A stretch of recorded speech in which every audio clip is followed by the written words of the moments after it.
va nous parler de la prévention de la néphropathie associée aux produits de contraste. Je suis désolé de faire la présentation en anglais. Mon français n'est pas suffisamment bon. Vous n'allez pas pouvoir m'écouter pendant 15 à 20 minutes. Ce serait très pénible. Donc, merci de m'avoir invité.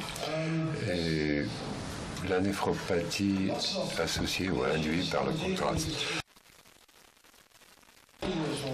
Beaucoup de patients sont traités avec le contraste depuis des années, donc on s'attendrait à ce qu'il y ait des réponses claires concernant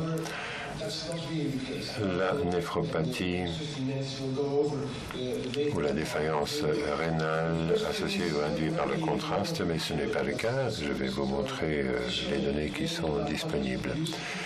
Bon, pour ce qui est de la terminologie, on parle officiellement de la défaillance rénale induite par le contraste, mais nous parlons de patients en réanimation pour la défaillance rénale. Ce n'est pas la même chose que ceux qui sont en réanimation pour une défaillance cardiaque.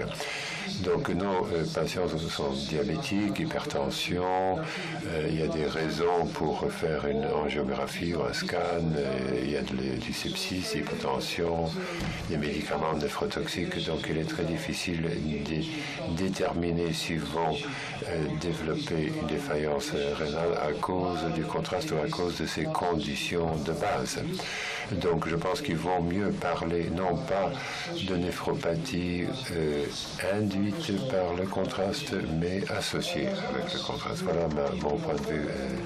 Il y en a d'autres qui vont encore plus loin et qui ont en fait démontré par des études rétrospectives avec beaucoup d'analyses de cohorte que la défaillance rénale associée avec le contraste en réanimation n'existe pas. D'après eux, ils ont comparé les patients auxquels le contraste a été administré avec un scan et d'autres scans sans contraste.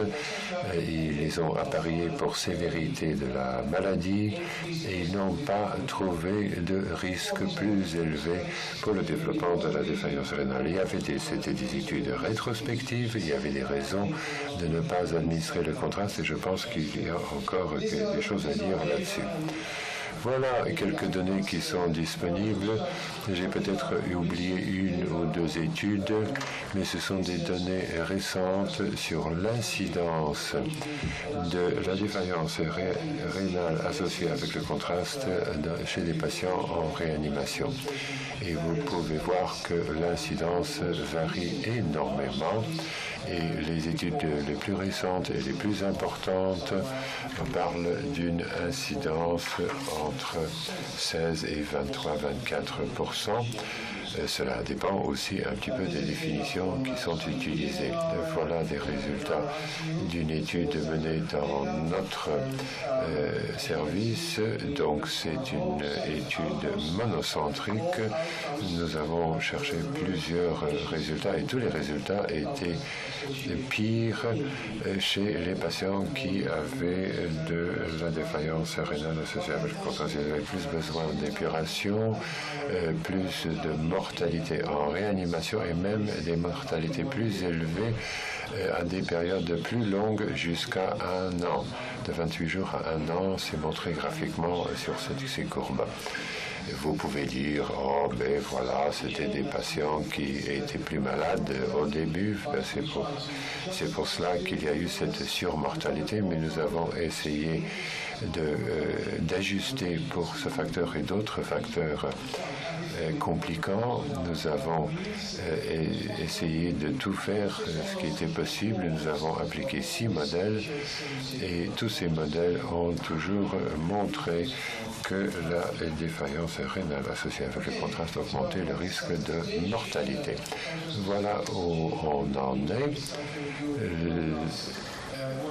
Cette défaillance rénale associée avec le contraste, c'est quelque chose que les patients ne devrait pas avoir. On aimerait bien qu'il ne l'ait pas. Que peut-on faire pour prévenir cette maladie? Pour ceux d'entre vous qui voudraient avoir un bon survol de données disponibles, pour l'instant, je vous recommande cette étude. C'est un résumé des lignes directrices KDIGO publié dans Critical Care l'an dernier, en 2013. La première chose qu'il ne faut pas oublier chez des patients qui sont à risque, à savoir qu'il y a un rapport dose-effet. Quand vous administrez plus de contraste, il y a plus de risque de développement de défaillance rénale. C'est logique, vous n'avez même pas besoin d'une étude pour arriver à ce type de conclusion. Mais ceci a été fait, c'est dans Coronary Angiography, mais c'est vrai aussi pour les patients en réanimation. Donc, je pense que les radiologues doivent savoir que chaque patient en réanimation est à risque et donc qu'il faut administrer le volume de contraste le plus faible possible. C'est du bon sens. Et il faut aussi envisager la non-utilisation de contraste. Le plus facile, évidemment, pour le radiologue, quand vous avez un patient qui est fiévreux, on soupçonne le sepsis, on fait un scan avec contraste, mais il faut toujours se demander, est-ce que j'en ai vraiment besoin? Est-ce que la suspicion est tellement forte qu'on a vraiment besoin de ce scan avec contraste? Donc, envisagez-le. Il y a eu une évolution dans les médiums de contraste à partir de traits osmolaires, 1500, maintenant on est à 280, donc 1500 c'était beaucoup.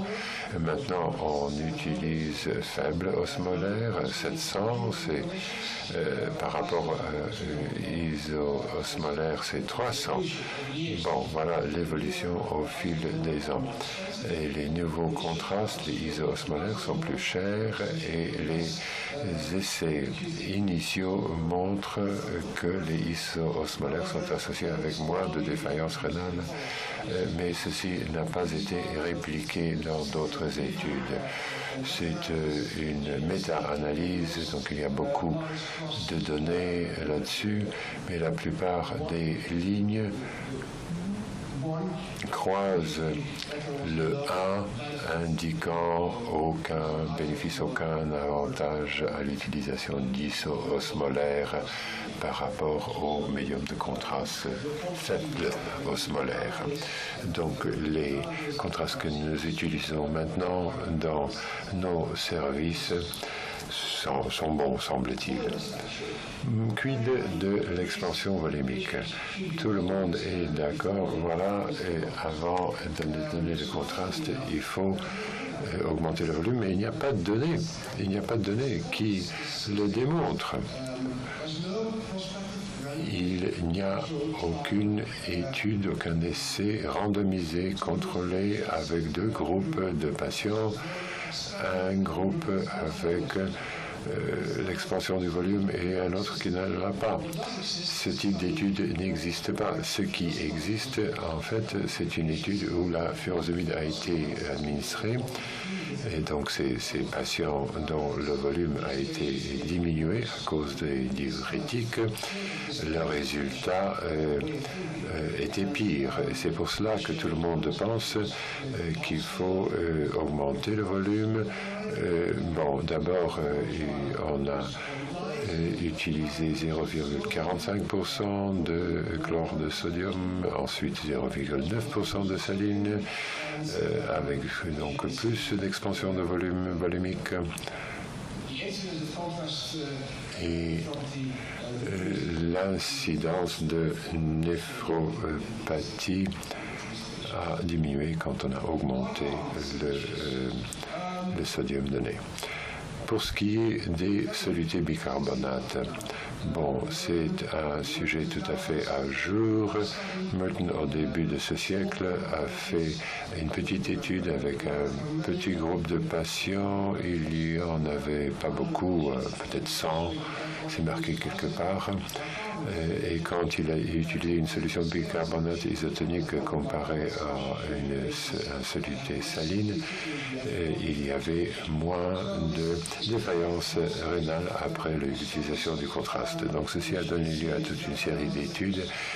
Et en voici la méta-analyse. Il y a toute une série de méta-analyses d'ailleurs, comme vous pouvez le voir en bas de l'écran. Certaines études montraient des avantages, des bénéfices, d'autres rien du tout.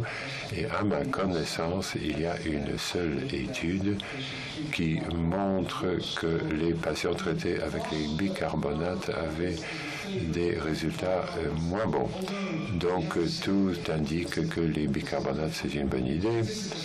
Mais la signification statistique est vraiment limite. Les études individuelles sont d'une faible qualité. Il y a un problème d'hétérogénéité. Il y a un biais de publication démontré. Donc il y a une recommandation limitée, modérée, un régime facile, 3 mg par kilogramme pendant 3 heures, et non, pardon, 1 par kilogramme pendant 6 heures. Et c'est une intervention très facile en réanimation. Avant, il y avait 12 heures de préhydration avec soluté saline. Mais il ne faut pas oublier que les données ne sont pas très convaincantes. Pour ce qui est du NAC, bon, dans cette présentation, je n'ai pas mis de slide montrant la méta-analyse de NAC, parce que tout ce qu'on peut dire au sujet du NAC est ici. Il y a un avantage, l'avantage, le bénéfice global n'est pas cohérent, n'est pas très évident. Et donc, le consensus KDIGO, que le NAC oral peut être recommandé parce qu'il y a un faible risque et un faible coût, mais le NAC intraveineux n'est pas recommandé. Et le NAC oral, ce n'est pas un traitement type réanimation. Il faut administrer 24 heures à l'avance. Il n'est pas toujours possible de donner des médicaments oralement en réa. Donc c'est intéressant, mais c'est peut-être pas pertinent pour nous. Ah, pardon, oui, il y a quelque chose sur la méta-analyse, c'est sur le NAC intraveineux. Et la plupart des études n'ont pas démontré davantage. 2 études l'ont montré et le résumé ne montre pas, n'indique pas de bénéfices. KDIGO a dit que le NAC oral peut être envisagé, une recommandation faible, mais c'était avant la publication de cette étude ACT. C'est brésilien en patient avec angiographie coronaire et périphérique, dose importante de NAC oral, 12 heures avant et après contre placebo. Et l'incidence de la néphropathie associée était exactement la même. Un montant énorme de patients, l'étude la plus importante jusqu'ici, et à mon avis, ceci montre que cette recommandation qui était faible en faveur du NAC oral ne veut rien dire, mais ça c'est venu après la recommandation. Et cette étude est tellement convaincante qu'à mon avis, le NAC n'est plus sur la table. Ceci m'emmène aux thérapies nouvelles et prometteuses, mais pas si nouvelles que ça. La vitamine C ou l'acide ascorbique, une méta-analyse récente dans le JACC a indiqué qu'il y a peut-être un avantage d'une dose importante de vitamine C avant l'administration du contraste. Mais il y a beaucoup d'études qui n'ont pas pu montrer ce bénéfice. Et en vert, il est indiqué qu'il y a pas mal d'hétérogénéité dans la façon d'administrer la vitamine C.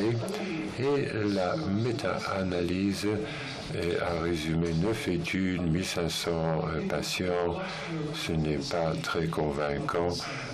Donc je pense qu'il y a encore des études à faire sur la vitamine C. Les statines. Bon, c'est avec nous depuis quelques années. C'est bon pour réduire le cholestérol, mais aussi pour la fibrillation atriale, la dépression et d'autres choses. Et les statines sont mentionnées aussi pour réduire la néphropathie associée avec les contrastes. Mais les patients en statine et qui passent par une angiographie coronaire ont moins de défaillance rénale associée avec le contraste par la suite. Ils reçoivent des statines pour une bonne raison. Ceci, est-ce que l'administration des statines à l'avance va vraiment réduire le risque? La réponse n'est pas très claire, n'est pas très convaincante, comme on peut le voir. En bas à droite, vous voyez qu'il y a beaucoup de méta-analyses. Certaines études ont démontré des avantages, d'autres pas. Le résumé, globalement, est en faveur de l'utilisation d'une thérapie de statine à haute dose pour prévenir la défaillance rénale après contraste, parce que c'est anti-inflammatoire, etc., etc. Ça, c'est la théorie. Deux études qui ont été publiées ce mois-ci dans JACC indiquent que la recommandation en faveur des statines n'est pas si simple que cela. À gauche, vous voyez un effet positif avec une dose élevée de statine. Ceci a réduit d'une façon importante l'incidence de défaillance rénale de 15 à 7%. Mais l'effet était visible uniquement chez des patients qui avaient un EGFR en dessous de 60. Ceux qui avaient une fonction rénale normale avant, au-dessus de 60, n'avaient aucun avantage, aucun bénéfice. 3000 patients en Chine, l'autre étude diabétique à risque pour une défaillance rénale. Encore une fois, un effet positif de cette intervention avec les statines. Une incidence plus faible de défaillance rénale associée avec le contraste. Mais si on regarde 4 par rapport à 2, avant c'était 15 par rapport à 7, pourquoi c'est différent? C'est une autre histoire. Mais ici, le signal était complètement le contraire. C'était les patients qui avaient une fonction normale ou modérément atteinte auparavant qui ont bénéficié, et ceux qui avaient une défaillance rénale déjà n'ont pas bénéficié du tout. Donc on voit que c'est compliqué. Quid du théophiline, de la théophiline? C'est dans la partie nouveau et promoteur de ma présentation, mais le théophiline est avec nous depuis beaucoup d'années. Et en dépit de cela, les résultats ne sont pas vraiment en faveur de l'administration de théophiline. Les études animales montrent que c'est un bloqueur d'adénosine et peut réduire la défaillance rénale après contraste, mais les études cliniques n'ont pas de résultats aussi unilatéraux. Et si ça marche chez les patients qui n'avaient pas de problèmes rénaux auparavant. Quid de l'épuration? Il y avait les études de Morenzi qui ont montré que les patients qui étaient en filtrage avant le contraste et après le contraste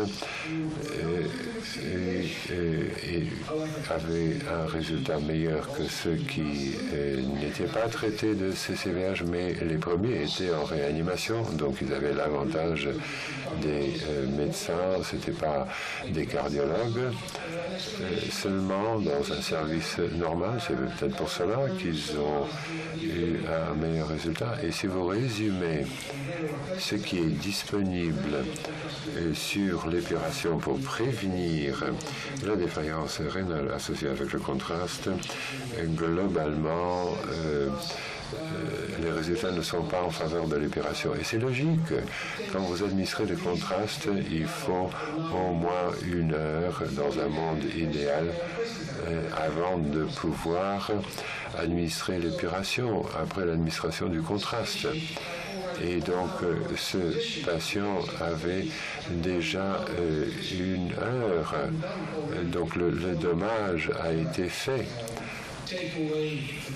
avant qu'on ait pu enlever le contraste avec l'administration de l'opération. Maintenant, nous venons à ces thérapies qui sont vraiment prometteuses pour l'avenir. Remedial, une petite étude, un petit essai, mais résultat très intéressant. C'est quoi? C'est un peu comme une machine CVVH. L'idée, c'est que si vous augmentez le flux urinaire, le contraste va partir, va être éclairé le plus rapidement et on le dilue aussi.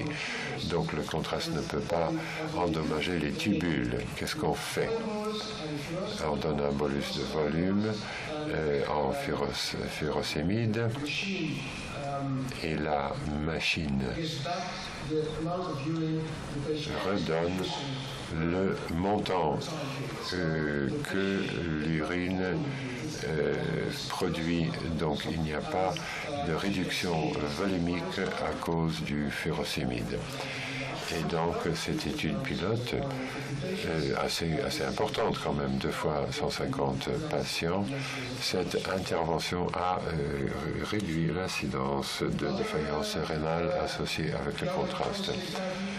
Autre thérapie jeune et prometteuse, le préconditionnement ischémique à distance.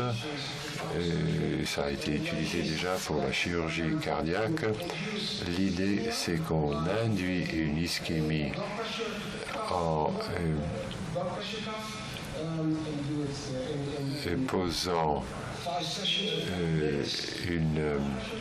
un dispositif de mesure de pression artérielle. On fait ça 5 fois pendant 5 minutes.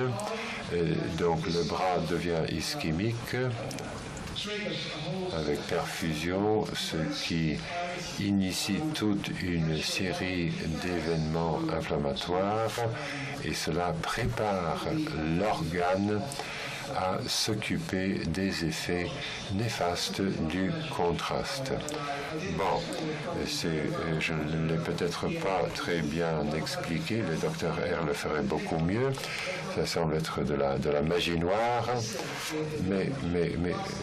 et c'est peut-être de la magie noire, mais si on regarde les résultats sont très positifs. Donc, cette intervention très simple permettrait peut-être de réduire l'incidence de défaillance rénale associée avec le contraste. Et apparemment, j'ai appris hier qu'ici en France, il y aura une étude beaucoup plus importante menée bientôt et on verra les résultats d'ici quelques années. J'en viens à mes conclusions. Quand vous administrez le contraste, il faut envisager de ne pas donner d'autres néphrotoxines ou de les arrêter. C'est évident, ne pas utiliser le contraste ou le moins possible. Toutes ces discussions sur les contrastes iso-osmolaires n'est plus pertinente. Tous les contrastes que nous utilisons aujourd'hui sont aussi sûrs que les iso-osmolaires d'après nos données. Il faut préhydrater. Pour l'instant, on recommande toujours les bicarbonate et il y a quelques thérapies futuristiques et prometteuses. Merci.